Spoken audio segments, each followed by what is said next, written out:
안녕하세요. 맘스 챌린지 카페입니다. 우리가 마음에 드는 작품을 읽다 보면 자연스럽게 작가에 대한 궁금증으로 이어지죠.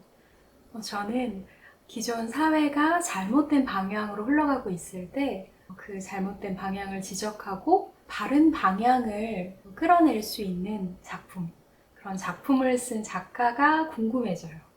대체 어떤 위인일까? 세상을 향해서 이런 도전적인 발언이 많은 위험, 또 반격을 안고 있는데 그걸 감수하더라도 이 말은 꼭 해야겠다. 이건 아니다 라는 거잖아요. 그래서 읽었습니다.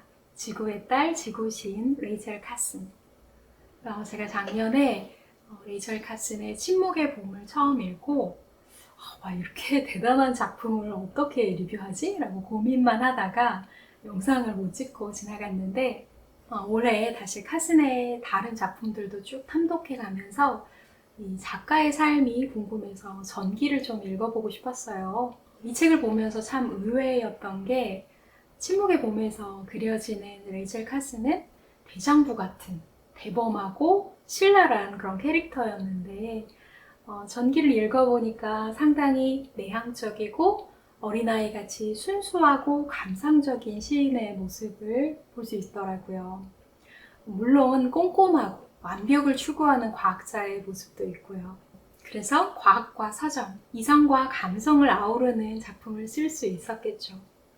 오늘 소개해드릴 이 레이첼 카슨의 전기는 그녀가 어떤 배경에서 성장했는지, 그리고 그녀가 과학자이자 저술가, 또 사회개혁가로서 그녀를 세워준 주변 인물들에 대한 이야기, 또 그녀의 저서들이 어떤 배경에서 어떤 과정을 거쳐 탄생하고 사회에 일으킨 영향은 어땠는지를 이야기해주고 있습니다. 제가 인상 깊었던 몇 가지 포인트를 오늘 소개해드리고 싶은데요. 레이첼 카슨에 대해서 가장 궁금했던 점이 어떻게 전문적인 과학과 환경에 대한 지식을 일반인들이 이해하기 쉽고 호소력 있게 쓸 수 있었느냐는 거죠. 어쩌면 물과 기름같이 어울리기 힘든 과학과 문학이라는 이 두 가지 장르를 조화롭게 다루는 솜씨는 어떻게 생긴 걸까?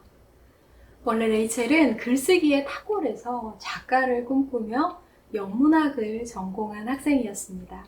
이런 문학적 감수성은 어머니의 영향이 크다고 할 수 있는데요. 레이첼이 아기 때부터 어머니가 눈만 뜨면 숲속 구석구석을 함께 산책하면서 대자연을 놀이터이자 학교로 삼았다고 합니다. 그녀에게 어머니란 존재는 알버트 슈바이처에 비할 만큼 생명에 대한 공경을 심어준 인물이죠. 이 대목을 보면서 다른 어떤 교육보다 가정교육, 부모의 가치관이 자녀의 삶에 참 결정적인 영향을 미친다는 생각이 들었어요. 아무튼 작가의 꿈을 갖고 있던 카슨은 3학년 때 돌연 생물학으로 전공을 바꿔버립니다. 그 이유는 교양 과목으로 접한 생물학의 매력에 푹 빠져버린 거죠. 어릴 때 숲에서 배운 단편적이고 흐릿한 자연 지식들이 이 생물학 공부를 통해서 선명해지는 경험을 합니다. 하지만 그녀의 결정은 가족과 주변 사람들의 지지를 받지 못했어요. 작가로서의 탁월한 재능을 인정했던 교수와 총장까지도 여자가 과학을 해서는 아무 쓸데가 없다면서 반대하고 가난한 가게를 책임지고 있던 어머니도 빨리 딸이 작가로서 성공하기만 기대하고 있었죠. 하지만 카슨은 자신의 소신대로 생물학으로 전공을 바꿉니다. 역시나 해양생물학 전공으로 석사 학위까지 취득했지만 이 분야의 일자리는 많지 않았고 또 더구나 여성에게는 더 좁은 길이었죠. 그러던 그녀에게 드디어 기회가 왔습니다. 텔레비전이 보급되면서 자연 다큐멘터리 대본을 쓰는 일이 그녀에게 주어진 거죠.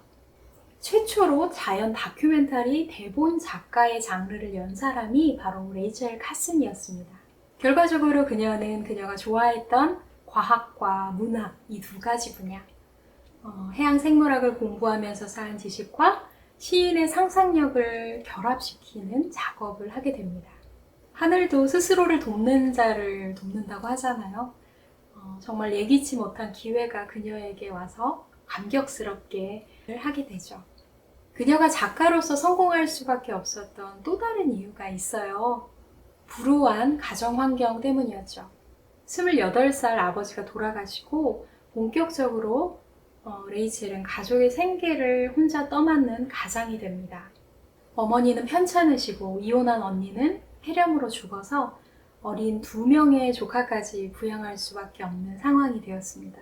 후에 이 조카 역시 아이를 낳고 일찍 세상을 떠나서 조카의 아들도 양자로 삼지요. 이런 어려운 상황들은 소극적인 성격의 레이첼을 오히려 현실에 안주할 수 없게 만들고 끊임없이 자구책을 마련할 길을 찾게끔 만들었습니다. 그녀를 베스트셀러 작가로 부상시킨 두 번째 책, 우리를 둘러싼 바다는 출간 후 엄청난 반향을 일으켰습니다. 특히 남자 독자 중에는 이런 책을 여자가 썼을 리 없다고 확신하면서 저자가 여자라는 게 프린트가 잘못된 거라고 규정을 해오는 경우도 있었다고 하죠. 당시 여자는 심부름을 시키거나 희롱하는 대상으로만 관계했기 때문인데요.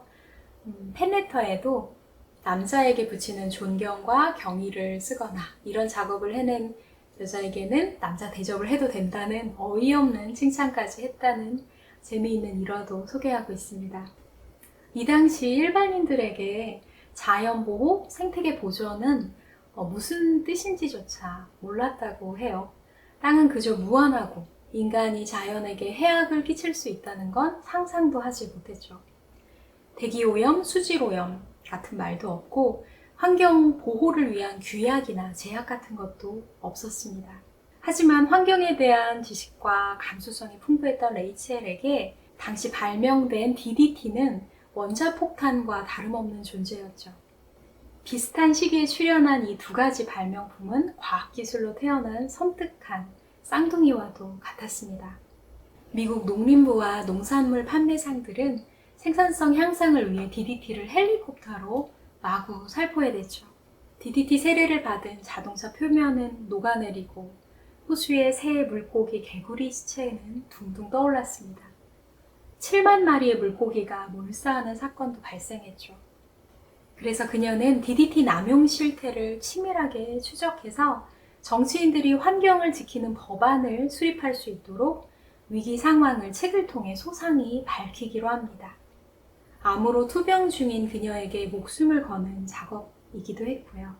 그렇게 탄생한 침묵의 봄에서 그녀는 본래의 아름다운 자연과 죽음의 땅이 된 자연을 확연하게 대비시켜서 정치인과 대중의 마음을 동시에 사로잡습니다.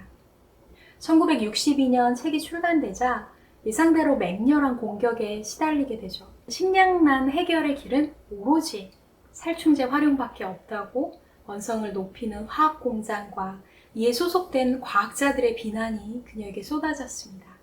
한편 시대의 양심으로 부각되기도 했고요.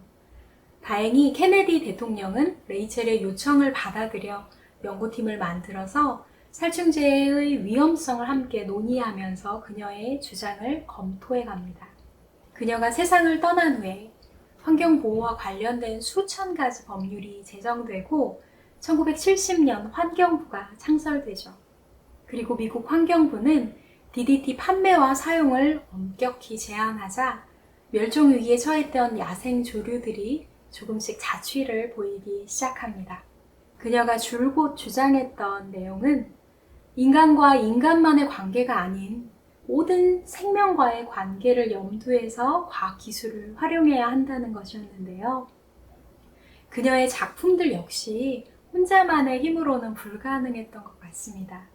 그녀의 지친 마음을 위로해주고 창작에 영감을 불어주었던 가족, 스승, 친구들이 항상 그녀 곁에 있었죠. 마지막까지 함께한 친구 도로시와의 우정도 이 책을 읽는 중요한 포인트였던 것 같아요. 레이첼 카슨의 전기를 보면서 매일 서로에게 기대어 살아가는 우리의 삶에 대해서도 좀 더 넓고 크게 조망해야겠다는 생각이 들었습니다. 또 레이첼 카슨의 마지막 유작 센스 오브 원더도 정말 감명 깊게 보았는데요. 다음 영상에서 꼭 소개해 드리도록 하겠습니다. 오늘의 책 리뷰는 여기까지고요. 시청해주신 여러분 정말 감사합니다. 오늘도 건강하고 평안한 하루 되세요.